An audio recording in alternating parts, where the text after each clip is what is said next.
This is the dragon egg from Game of Thrones that I made a couple of weeks ago. It's all EVA foam, and I made a pattern and gave it out for free so that other people could make it. I also asked you for ideas for other props you could make using that pattern, and you gave me some really good ones, including my very favorite, which would be the Mini-Nuke from Fallout. It's a classic.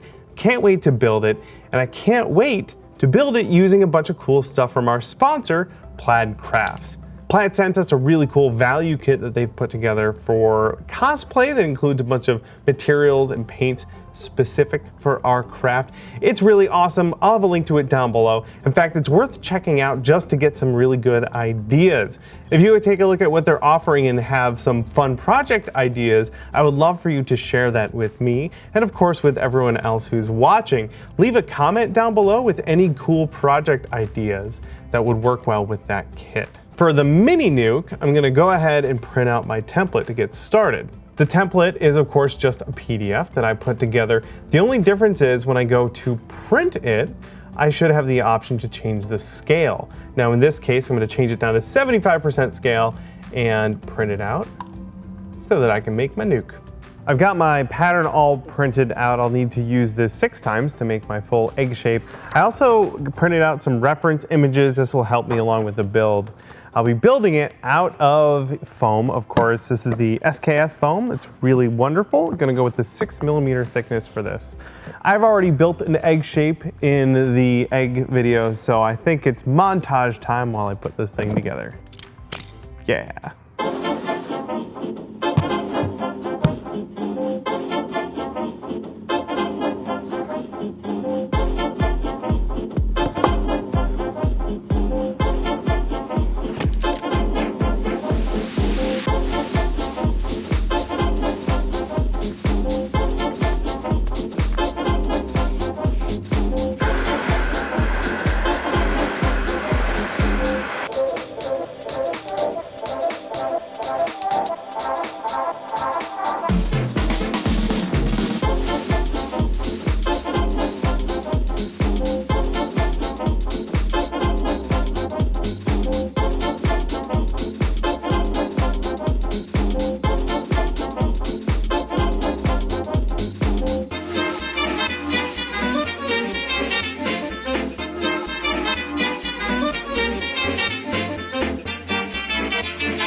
The main egg shape for our Mini-Nuke is all done. I went and sanded the seams down as smooth as I could because we don't want those showing up in the final product. Now it's time to design the rest of it, the fins that go on the bottom. While this was still in 2 halves, I took the opportunity to trace the profile so that I can design everything around it and it should fit nice and snug. I've got some references here and I've also got some material to work for our fins, including some PVC pipes, some giant PVC pipes. I don't even know where I got this one from. It's a giant coupler, but I think it's gonna be perfect for the bottom fin thing. I just need to cut it down a little bit.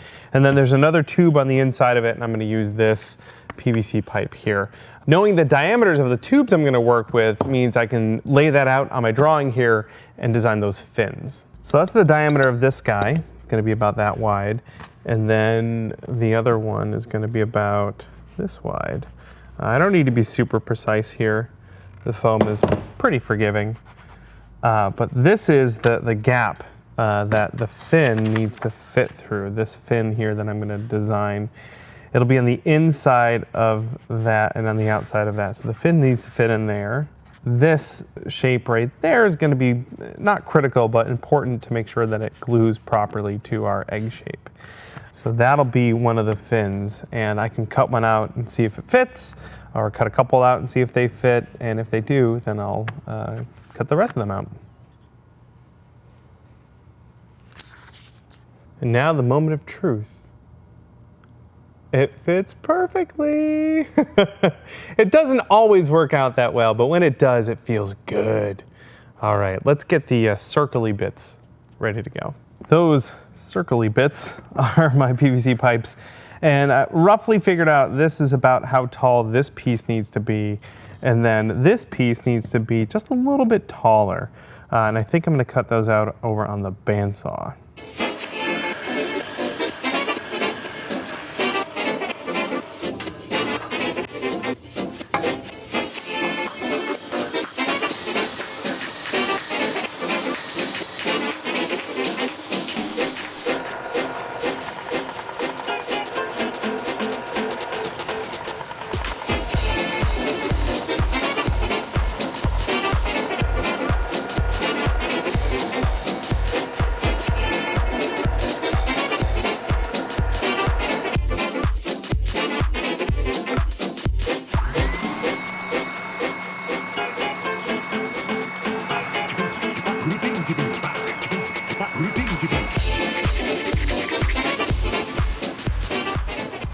Got my PVC pipes here all smoothed out, and I can see if these want to fit, but I don't think they're going to.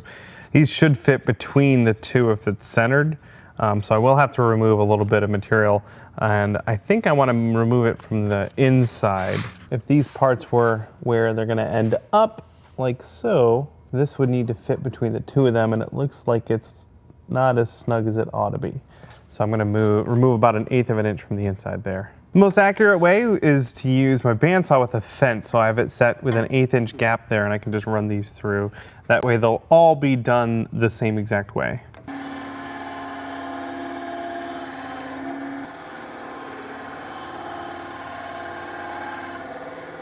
Now our modified fins should fit.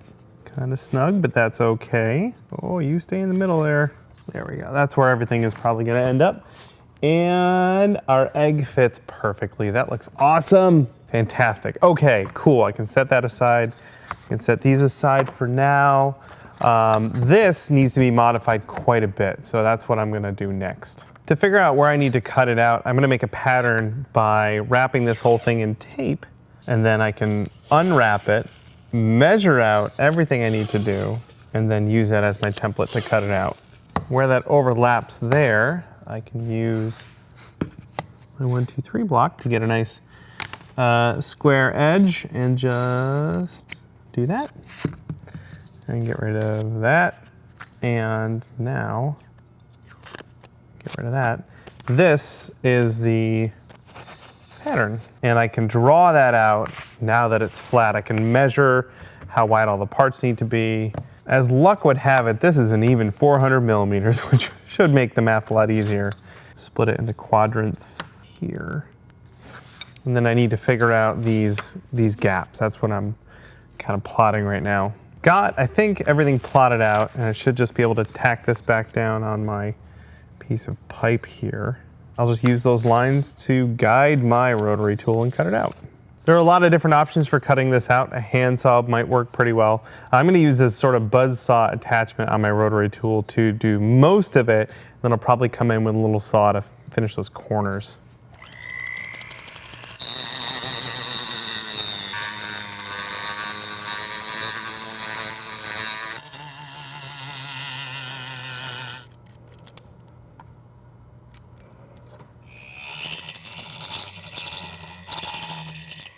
I made most of the way through with the cut-off blade, and I'm not ashamed to admit that this giant thing here makes me really nervous, and it was a little bit touch and go, so maybe a less aggressive cut-off wheel. I did need this wider one to be able to cut all the way through it, though. The blade I had on there wouldn't make it all the way through. To finish it off safely, I've just got this little saw blade right here, and I'll use that to hand cut the corners to remove these last bits here.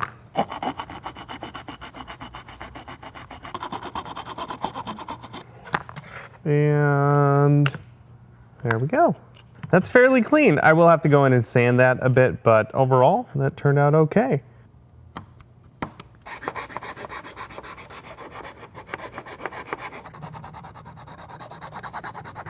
This part's all sanded fairly smooth. The next part here is to figure out all of the horizontal lines that are going to go across this, starting with the one at the very base of where the fins connect. So I've just sort of friction fit everything together.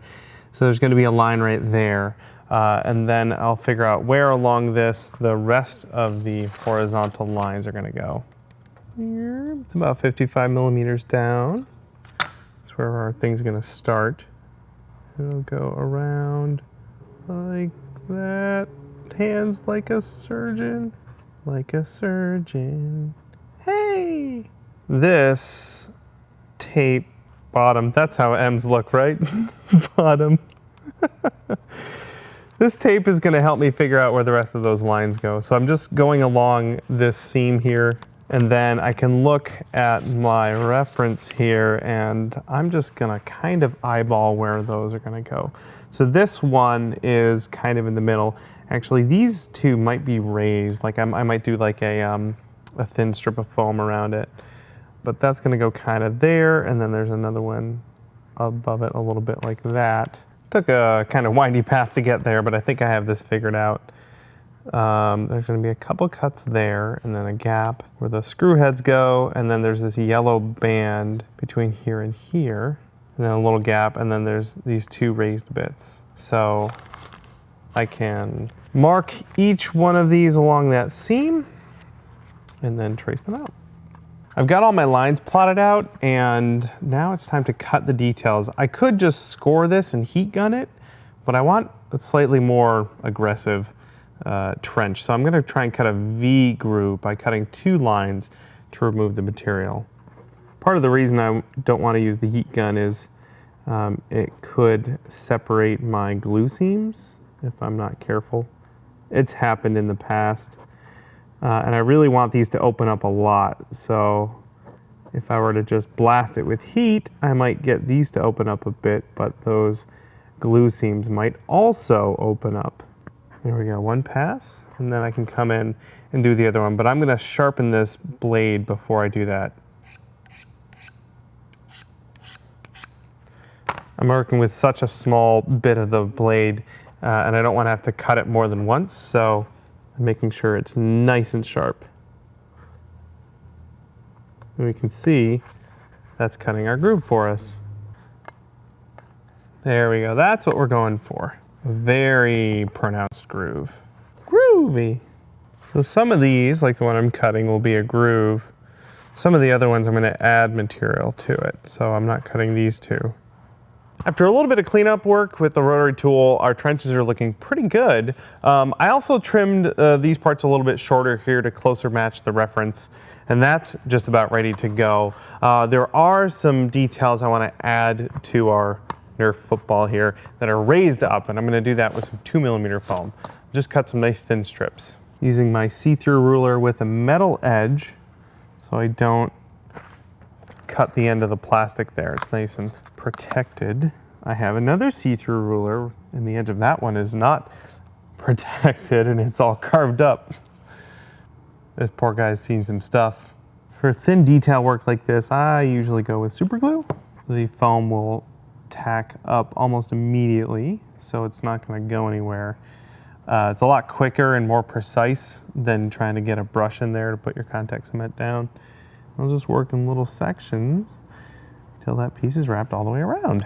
As I come to the end, I'm going to trim this first, and then I'll just glue it in.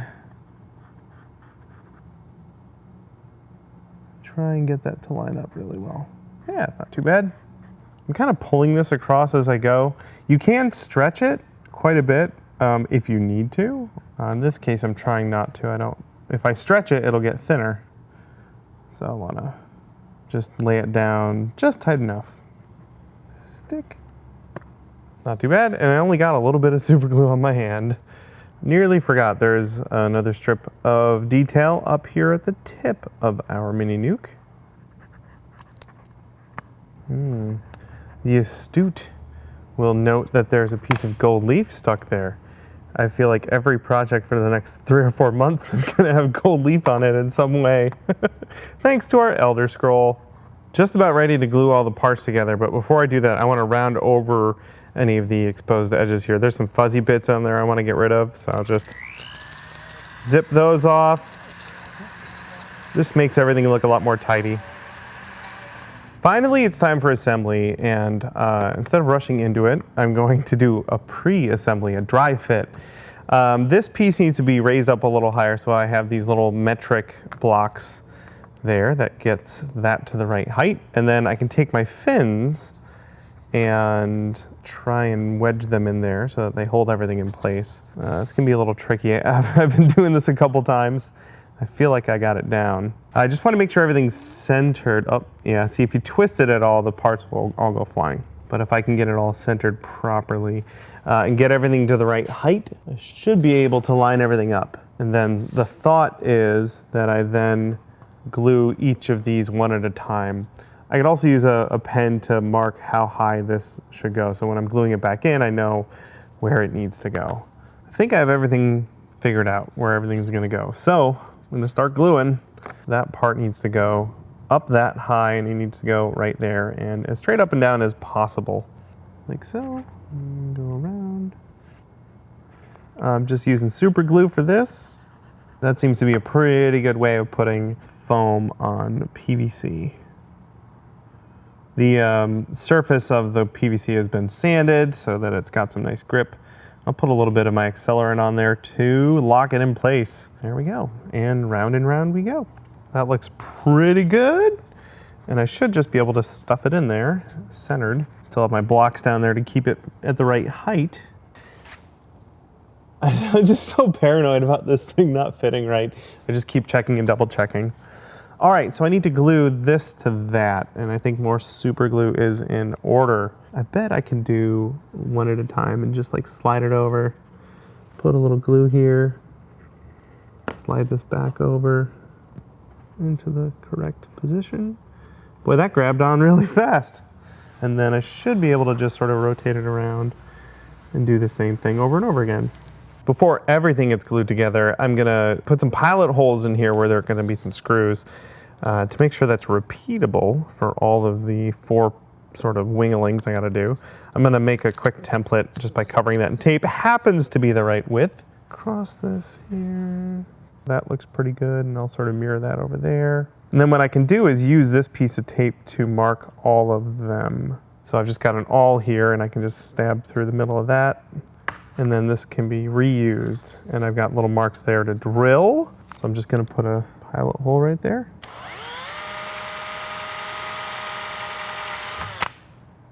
Like that, and drill them all out. I'm gonna use real screw heads in here, and I can just screw them right in. And then I can just rotate around to the next one and use my same pattern to do that again. There are larger screws that go around here, and there are 6 of them, which makes it easy. That can go right on our seam lines here, and I'm just gonna poke in the middle, just poke with the awl. We'll drill that out once we've done more of our finishing to fit a screw in there, but I do wanna just locate them before we've done all our finishing work. Some of the other spots are a little more tricky. There are screws that go around here, but there are 8 of them, and I need to figure out the spacing on that. So I've got a piece of tape here, and I'm just gonna wrap it around the sort of middle part of that panel there. It's fallen off. This is just a lot. You know what? Actually, I have something else that might work. This is a vinyl tape. This is usually used for masking, but it's kind of stretchy, so I should be able to stretch it around the surface. Yeah, that's a little bit better than masking tape. That'll be the starting point. That'll be the ending point. Now I can peel this off. 1, 2, 3, 253. 253 divided by 8. Is 31.6. So I should make a mark every 31. And I realize this is not the most accurate way to do this, but if our screws on our tiny nuke aren't perfectly spaced, I'll be okay with it. I've got 8 equal sections here. This side and this side are the same, so they match up. So I should be good to transfer this to my Mini-Nuke. There we go. Now again, I can go in and poke where everything's gonna go. Okay, cool. Those are marked. I know where those screws need to be. There's also rivets up here, and I'm gonna do those out of foam. There's also 8 of them, so I'm just gonna make them all bisect each one of these. So kind of like right there, in between those two, right there. Those look fairly evenly spaced. I'm gonna do more 2mm foam. I'm gonna just cut it out with a hole punch. This is my leather hole punch. Does a pretty great job of cutting out little pieces of foam. Punch. Oh, that went in there. Just use my X-Acto to pop that out. We got ourselves a tiny little rivet. More super glue for this, and I can hold the piece on my X-Acto and just stick it down. There we go. Happy little rivet.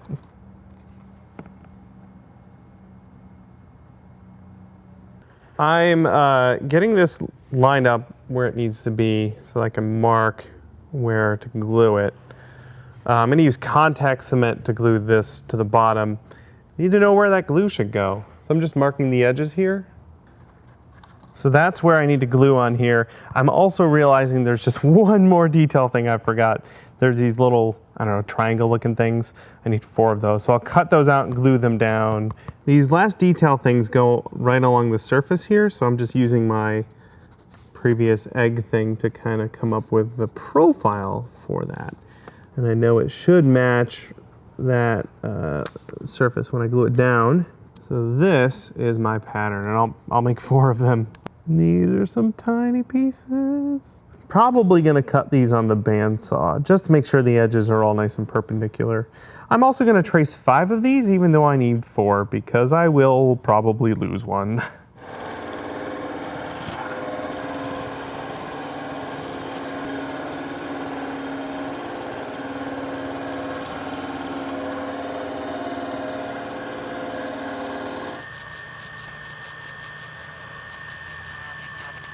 There are pairs of these, and they each straddle a fin. So I'm gonna get everything kind of lined up and then just glue it down. Again, more super glue here just because it's quick, and I really only have 1 shot at this.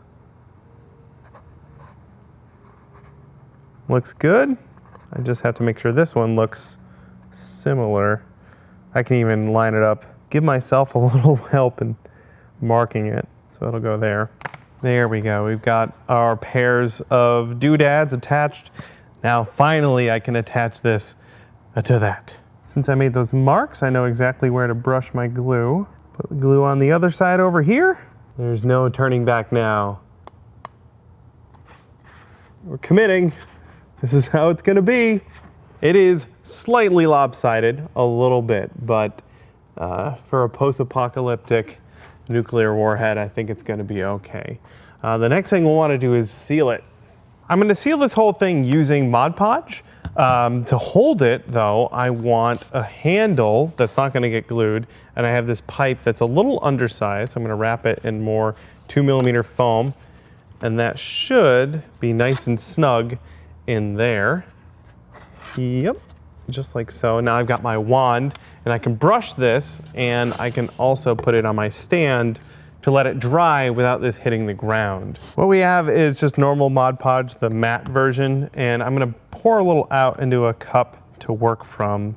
We also have this spray version of it, which is a thinned down version of Mod Podge. It's a little too thin to just spray and cover really well for this particular application, but I can use it to thin the really thick stuff a little bit. The hope here is that this will minimize brush strokes in the final finish. Mix those together to thin it a bit. I like to just make sure I get at least the first layer down in all the crevices, especially these raised details. Want to make sure it's nice and covered. It can be easy to miss spots because this stuff does dry clear. Once I have a significant portion covered, I can kind of brush over it, pick up any extra Mod Podge that's pooling, and try and get rid of any brush strokes. I'm putting the Mod Podge on both the foam and the plastic, so I've got a nice cohesive finish, so everything's the same. It should bond just fine to the plastic, just like it does with the foam. Our first layer is all dry. I'm probably gonna end up brushing on 2 or 3 layers total. I will let it dry in between each one of those layers. And again, this is more of the Mod Podge. And speaking of Mod Podge, now's a great time to thank our sponsor of this video, PLAID Crafts. They make Mod Podge and a bunch of other really fantastic art materials that are super useful for cosplay. They have a website now, plaidcosplay.com, with a bunch of fantastic resources over there. They have video tutorials and free patterns to help you get started with some really fun projects. You can also check out their section on all their different materials and tools that they have for sale, including the kit we're going to use on this project, the finishing kit for cosplay, a bunch of really neat effects that we'll show off here in just a little bit. It's also worth going over there and seeing what other products they have available and see if they spark some sort of idea or inspiration for an upcoming project you might be working on. They've also got an area over at plaidcosplay.com for community. A great place to go see what other people are up to and share what you've been up to. They're on all the social media platforms, and they're going to be doing some upcoming events, including Dragon Con, which I'm particularly excited about. So thanks again to PLAID Crafts for sponsoring this video and also for providing some really fun resources for cosplayers like me. Now in the meantime, I'm just going to keep brushing on all of my Mod Podge. After 2 layers of Mod Podge, I sprayed everything down with some gray primer just to have a nice base coat for our paint. For the paint, I've got some nice folk art paints right here. I'm gonna start with the green base coat. This green was pretty good, but I mixed it together to get more of like an olive with some brown. I'm just gonna coat everything with that. Here's my nice olive paint in there, and I got some new brushes from Plaid. I'm gonna go with the biggest one here just so I can cover as much as possible. The top's gonna be red. I can probably not paint that. Wow, that covers really well. I may only have to do 1 good layer of this. I mixed this green up in its own jar. I figured I would need a lot of it, but I want to use it for weathering later to do some paint chipping. Some of these spots are meant to look like the top's red, but there's some corrosion on there. So I'll stipple some of the green on top of that red to make it look like it's chipped down to the green paint. So I have a jar here that I can seal so it doesn't dry, and I can use that paint later on in the project. I got a little paint on the nose cone, so I'm just gonna paint the whole thing. It'll get painted red later, but I just want it to be consistent. This is the last bit of green, and I think 1 layer will do it. My green is dry enough to touch, and I did some tests with my tape. It's also dry enough to mask if I'm gentle. The next thing I want to do is the yellow stripe that's going around the top here, and there's a yellow triangle as well. Got my paint ready to go, but I need to mask those areas off. To go around this ring, I'm going to use this vinyl tape again. There's a triangle right here, and so long as it looks symmetrical, then I'll be happy. But that is some mustard right there. I've got my brown paint. I'm going to darken this just a little bit. I'm going to add a little bit at a time to sort of sneak up on the color that we want. It can be really easy to darken this way too much with too much brown paint. We'll do a weathering pass over this whole thing to darken everything a little bit, but I want to make sure the base colors are close to what I want. That's pretty good. The masking makes this so easy. I'll probably have to do at least 2 layers. This isn't fully covering the green, which is to be expected. Yellow doesn't usually cover very well. If you really wanted this to be bright, you could put white down first, and then when that dries, go over it with yellow. But in this case, I'm okay with some muted colors. After a little bit of hair dryer, I'm gonna go in with the 2nd layer, and that is definitely covering a lot better. And I think that'll be good enough for our needs anyway. Oh, I got a little bit of paint bleeding under that. I can go in with my green paint and fix that if I want to. Maybe maybe the guy who was manufacturing these goofed up the paint job. And this masking tape comes right off. It's just barely holding on. None of that green paint is coming off, which is really nice because I did not let it dry very long. I got a little yellow up there. I can fix that later. All right. For the red, I do need to do a little bit of masking on these little fins here. Got my Tamiya masking tape, kind of like that. There we go. Oh, that's pretty good right there. For the red, I'm going with this cardinal red, and as far as application is concerned, I'm just brushing it on. And I will probably have to put 2 layers on as well, same as the yellow. That's a nice shade of red. Now I can take off more masking tape. The kit that we got from Plaid has a bunch of these metallic paints in a variety of sequentially darker colors. So I'm gonna go with this darkest one for the little rivets on the top here and also these little protrusions on the bottom. This is brushed black. Nothing too fancy here. Just painting circles. I could mask this as well, but I'm pretty confident in my ability to brush in straight lines. I was waiting to mess that up as I said it. I'm pretty good at painting, you guys. Now that I've taken it off of the stand, this inside's still white, so I can go in with my green and paint that. It's gonna take a couple coats because I didn't get any primer on that, but that's okay. Also, I can look for any areas that I missed. Like that spot. This spot got some red on it. I can fix that. You know, hide my crimes. Speaking of hiding my crimes, let's fix this part here. There we go. No one will ever know, except for you. But that's okay. I know my secret's safe with you. Along with hiding anywhere I goofed up, I can use this green to add a little bit of paint chipping. Now I could have masked this before and peeled the paint off, but I didn't do that. So now I'm just taking and making it look kind of like the reference picture where there's scratches and stuff. But the yellow paint, I'll make it look like it's chipped down to the green. So I'm just painting green on there, kind of a haphazard manner, to make it look like the yellow has chipped off. Well, scratches. Good news. It's a boy. Look at my tiny, adorable Nuke.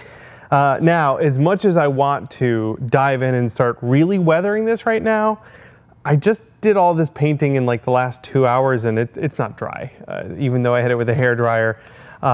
Doing a wash over it with like wet acrylics will probably lift a lot of this paint. So I've got this matte Mod Podge acrylic sealer. I'm gonna seal this with some of that spray and then let the whole thing dry overnight. It is a new day and I'm glad I waited. Everything is really dry and we can get to weathering soon, but there's one more detail to add. Some real screws. There's flathead screws all over this thing. So I went to the hardware store and I picked up a bunch in a variety of sizes, some bigger ones, some smaller ones.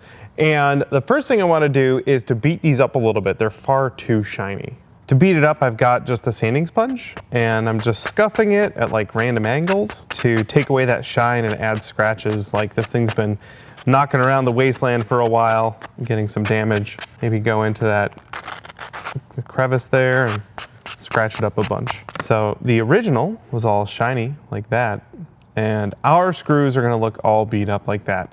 These are the spots where these larger headed screws are going in, but that's a little obnoxiously long. I probably don't have to cut that off, but I went ahead and did it anyway with my angle grinder. These are pretty wide, and I want to make sure I don't kind of stuff the foam in when I cut my hole. So I've got a tube. This is just an aluminum tube, and I've sharpened it with a file to make a nice sharp edge there, and that should be able to, in conjunction with my drill, punch a nice clean hole. Perfect. That little nub in there can be pried out. And we'll do it again. Nice. While I'm at it, I made a sharpened little brass tube for these smaller holes. For this one, I think hot glue is going to be our friend for assembly. A little bit of hot glue, a little bit of flathead screw. These sort of medium-sized screws can go in here, and I can just screw them in like I would if I was using them for real on a real project. But I'm gonna put a drop of super glue in there just to make sure it doesn't want to unthread. You know how things happen in the wasteland. Things get knocked around and then your screws fall out and then your thermonuclear device doesn't work anymore and super mutants are all laughing at you and it's It's all about looking good in the wasteland. The smallest screws go down on the bottom, but they're a little long. It's gonna poke through. So I have my mini bolt cutters. These things are so handy. I can just go in and remove some of the tip there, and I should be able to just screw that right in. No need for glue or anything on this. It's getting screwed directly into PVC plastic, and it should be nice and strong, just like that. That is all of our screws installed, and now it's finally time to do some weathering. And I'm gonna start with just sort of a dark brown wash over the whole thing. That'll kind of set the mood, so to speak. And then we're gonna do some rust, which should be really fun. For that wash, I've got a black and brown folk art paint from our kit that Plaid sent us. Those are just gonna get watered down. Gonna cover the whole thing. Nice. That looks really, really dirty. I love it.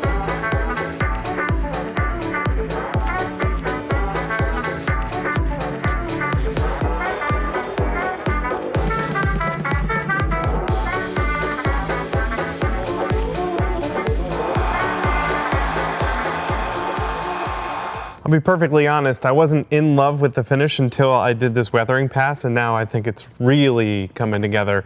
The last bit of detail we're gonna do is some rust, more stuff from the kit that we got from Plaid. There's two paints here. We'll do the darker one first and then a little bit of the lighter one on top of it. And these actually have particulate in there. So not only will we have that rust color, but it'll have this sort of chunky texture too. Figure the screws will be rusty. So I'm just, I don't know, just doing normal weathering type work. Trying to get it down in the crevices. Just want to make sure I leave some of the chunky bits, and then I can kind of clean off that screw a little bit. You can use this to sort of fade the paint a bit as well. You can see we still have plenty of little chunky bits in there. Now I want to go in with the lighter paint. It's more of a burnt sienna, and kind of use that to augment the rust. These two paints should mix together and make a nice rusty effect for us. I'm trying to think where the rust would collect on this. I figure all these screws, let's say they're steel, so they would rust, and maybe they're leaking something, and since it's upright, everything would kind of pool down below it. Just kind of darkening around it with that darker rust, and then adding some, some contrast with that more orange looking rust. You can come in and kind of stipple it a little bit to sort of blend that stuff together, and then that tells a little bit of a story. I'll tell you what, I'm having an awful lot of fun with these rusting paints. A little bit of artistry in there, a little bit of contrast and grime. And of course, thank you again to Plaid for not only sending us this wonderful kit to work with, but for sponsoring this video. Again, you can head over to plaidcosplay.com to see everything they've got going on over there, all the wonderful materials and the community, and this kit that we used here today to get this fantastic effect. Also, I want to thank the members of our Extra Credit Club. There's a bunch of different ways you can join over on Patreon or right here on YouTube. You can hit that membership button. That'll give you access to some behind the scenes content, build breakdown discussions, and weekly vlogs over here from the shop, plus early access on all of our build videos. And before I finish up, I do need to ask that if you enjoyed this video and you want to see more, go ahead and hit that subscribe button and the bell so that you get a notification whenever we have a new one going live. We do these prop and costume videos all the time, and we have a massive backlog of some 600 or 700 videos for you to check out and learn. Thank you so much for hanging out with me today. This looks, it's so cute and destructive and wonderful and rusty, and I love it so much. And I hope that you give this one a go yourself.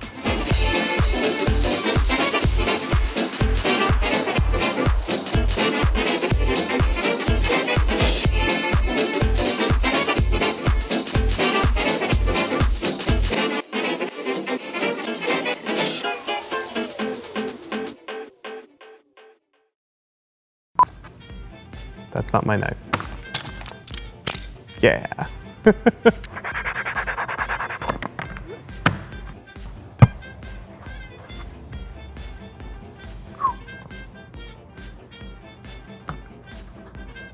Oop. Plaid sent us a really cool value kit